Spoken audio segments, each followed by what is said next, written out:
आप सभी का एक बार फिर से स्वागत करते हैं कक्षा 12 रसायन विज्ञान की क्लास में।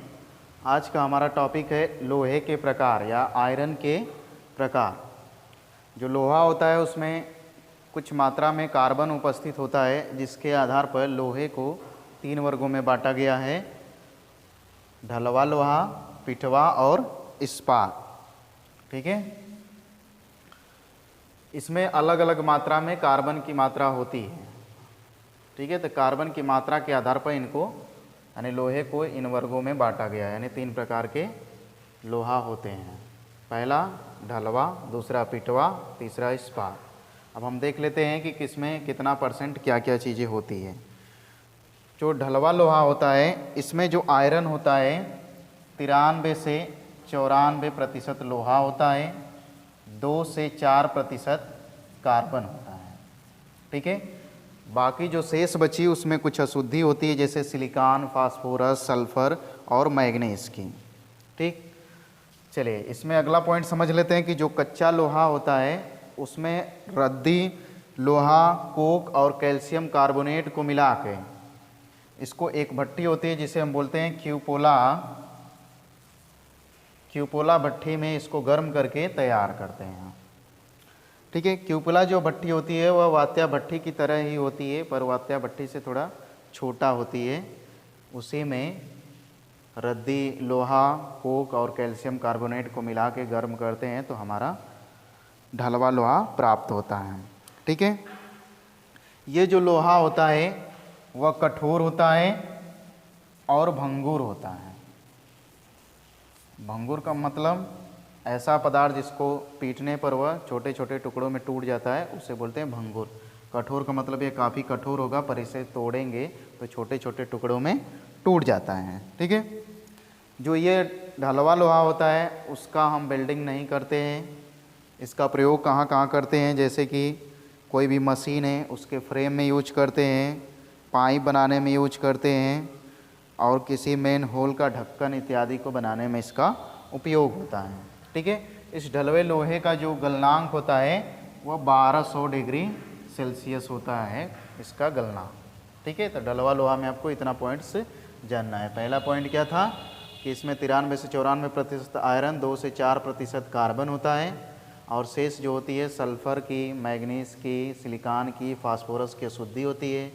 इसमें क्या करते हैं, जो कच्चा लोहा होता है उसमें रद्दी लोहा, कोक और कैल्शियम कार्बोनेट मिला करके क्यूपोला भट्टी में गर्म करके तैयार करते हैं। क्यूपोला भट्टी क्या होती है, यह वात्या भट्टी की तरह होती है, पर वात्या भट्टी से थोड़ा छोटी होती है।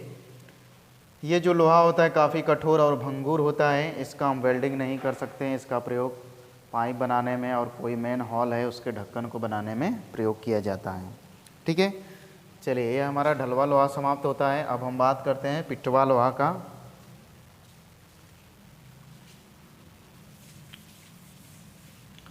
पिटवा लोहा में क्या होता है कि जो आयरन होता है वह 98.8 से 99.9% आयरन होता है।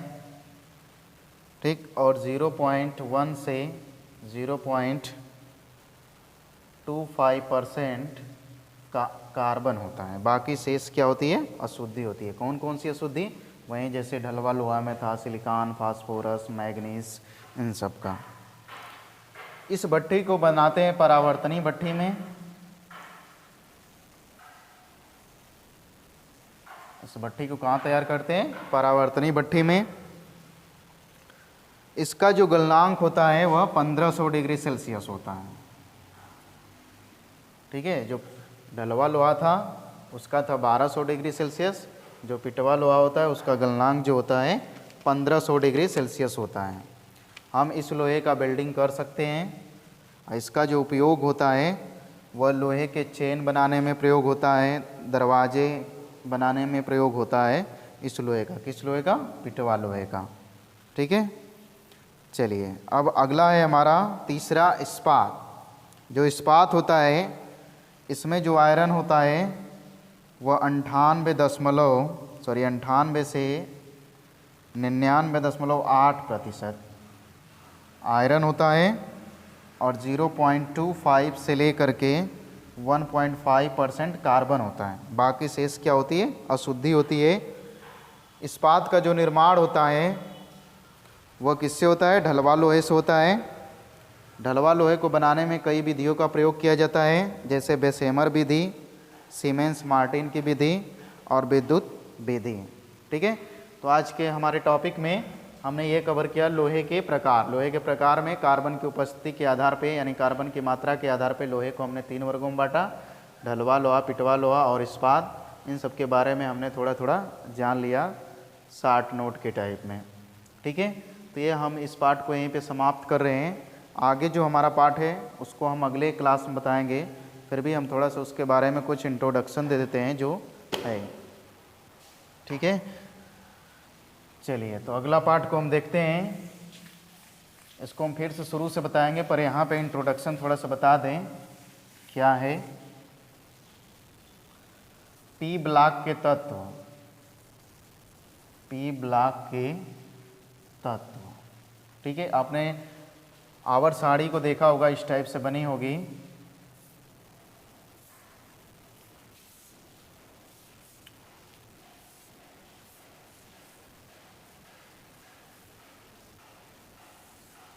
इस तरह से आपकी आवर्त सारणी, यहाँ पे 2 श्रेणी और होती है इसमें। देखिए इसको हम क्या बोलते हैं, यहाँ से यहाँ वाले को एस ब्लॉक, और यहाँ से यहाँ वाले को पी ब्लॉक, और यहाँ से यहाँ वाले को डी ब्लॉक, और ये जो बचा वह होता है एफ ब्लॉक। तो एस ब्लॉक को 11 में आपने पढ़ लिया होगा। पी ब्लॉक में यहाँ पे आपने देखा होगा 3rd A, 4th A, 5th A, 6th A, ऐसे मान लो, थोड़ा बड़ा कर दें इसको, 7th A और 0। ठीक है, इस टाइप से आपका आवर्त सारणी देखे होंगे। तो पी ब्लॉक में आपके सिलेबस में यहाँ से, यहाँ पे अपने जानते होंगे एल्युमिनियम परिवार का तत्व होता है, यहाँ पे कार्बन परिवार का तत्व होता है, या फिर इसको ऐसे कह लूँ बोरान परिवार का तत्व और कार्बन परिवार का तत्व। और यहाँ पे हो जाएगा नाइट्रोजन, यहाँ हो जाएगा ऑक्सीजन, यहाँ हो जाएगा फ्लोरीन, और यहाँ उसके ऊपर थोड़ा सा हीलियम होता है, पर यहाँ हम लेते हैं नियान। ठीक है, तो इस तरह से ये बोरान परिवार और कार्बन परिवार के तत्वों को आपने पढ़ लिया है कक्षा 11 में। तो हम इसमें पढ़ेंगे किसको, नाइट्रोजन परिवार के तत्व को, ऑक्सीजन परिवार के तत्व को, और हैलोजन परिवार, और लास्ट में निष्क्रिय गैस। यानी कि पी ब्लॉक वाले चैप्टर में हमें 4 चैप्टर पढ़ना है। ठीक है, अगर पी ब्लॉक के तत्व का बात किया जाएगा तो उसमें 4 चैप्टर शामिल हो जाएंगे। कौन कौन से, नाइट्रोजन परिवार के तत्व, ऑक्सीजन परिवार और हाइड्रोजन परिवार, और निष्क्रिय या उत्कृष्ट गैसें। ठीक है, इन सब के बारे में हम डिटेल से जानेंगे सारी चीज़ें, क्या होता है इसमें, कौन कौन से तत्व आते हैं। जैसे इसमें आते हैं nitrogen, phosphorus, arsenic, antimony, bismuth. ठीक है, तो इसके बारे में अलग से एक चैप्टर पढ़ लेंगे, नाइट्रोजन परिवार के तत्व।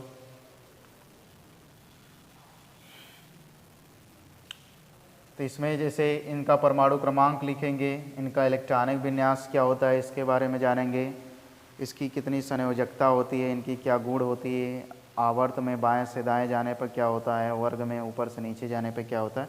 ये सारी चीज़ें अगले क्लास में जब हम शुरू करेंगे पी ब्लॉक के तत्व, तो उसमें पहला चैप्टर होगा नाइट्रोजन परिवार के तत्व, तब उसमें इन सब के बारे में पढ़ेंगे। इससे संबंधित नाइट्रोजन से मिलकर कौन सा यौगिक बनता है, उसके बनाने की विधि क्या होगी, भौतिक रासायनिक गुण उपयोग।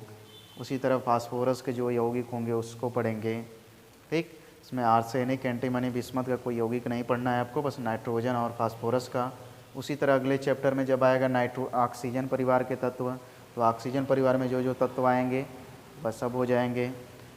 हाइड्रोजन परिवार में जो जो तत्व आएंगे उन सब के बारे में हम सामान्य लक्षण पढ़ेंगे, और फिर उनसे संबंधित जो यौगिक होगा उसके बारे में पढ़ेंगे। फिर निष्क्रिय गैसों के बारे में पढ़ेंगे कि उनका क्या गुण होता है, किस प्रकार से किसी पदार्थ से क्रिया करते हैं, किससे क्रिया करते हैं, किससे नहीं करते हैं, उसके बारे में, उससे संबंधित जो यौगिक रहेगा उसको कैसे बनाएंगे। ये सारी चीज़ें पी ब्लॉक के तत्वों के अंतर्गत आएगा, जिसमें हमें 4 चैप्टर के बारे में पढ़ना होगा। फिर इसके बाद जब यह समाप्त होगा तब डी ब्लॉक आएगा, फिर यह ब्लॉक आएगा। ठीक है, तो हम यहाँ पे इस क्लास को यहीं पे समाप्त करें। आगे जब मिलेंगे तो पी ब्लॉक के बारे में फुल डिटेल में बात होगी। ठीक है, तो क्लास में बने रहने के लिए आप सभी का धन्यवाद।